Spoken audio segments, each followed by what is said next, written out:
दोघांचे भांडण तिसऱ्याचा लाभ. दोन मांजरी होत्या. त्या अशाच फिरत असताना त्यांना एक मोठा लोण्याचा गोळा सापडला. त्या दोघी तो घेऊन एका झाडाखाली गेल्या. पहिली मांजर म्हणाली, सगळे लोणी मी खाणार. दुसरी मांजर म्हणाली, सगळे लोणी मी खाणार. दोघींचे चांगलेच भांडण जुंपले. त्या झाडावर एक माकड बसले होते. माकडाने मांजरींचे भांडण पाहिले. ते खाली आले आणि त्या मांजरींना म्हणाले, मी तुमचे भांडण सोडवतो. तुम्हाला या लोण्याचे 2 सारखे भाग करून देतो. आता आपल्याला लोणी मिळेल. म्हणून मांजरी खुश झाल्या.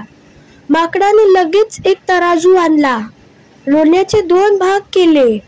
एक गोळा एका पारड्यात ठेवला, दुसरा गोळा दुसऱ्या पारड्यात ठेवला आणि वजन केले. एका पारड्यातला गोळा मोठा होता, म्हणून माकडाने त्या लोण्याचा थोडा भाग खाल्ला. मग परत वजन केले, तर आता दुसरा गोळा मोठा होता, म्हणून माकडाने त्यातला काही भाग खाल्ला. असे करता करता लोण्याचे दोन्ही गोळे अगदीच लहान झाले.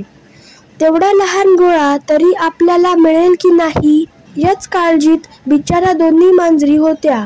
पण माकड फारच लबाड होते. ते मांजरींना म्हणाले, हे पहा मांजरींनो, मी तराजू आणला, लोण्याचे गोळे केले, त्यांचे वजन केले.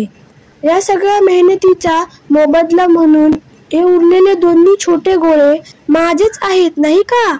बोलता बोलता माकडाने ते दोन्ही गोळे गट्टम केले.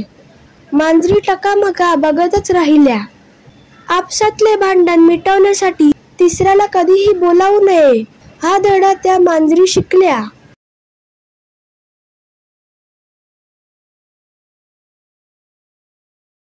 तर फ्रेंड्स, तुम्हाला व्हिडिओ आवडला असेल तर या व्हिडिओला लाईक करा, शेअर करा आणि चॅनलला सबस्क्राईब करायला विसरू नका. Thank you friends and bye bye.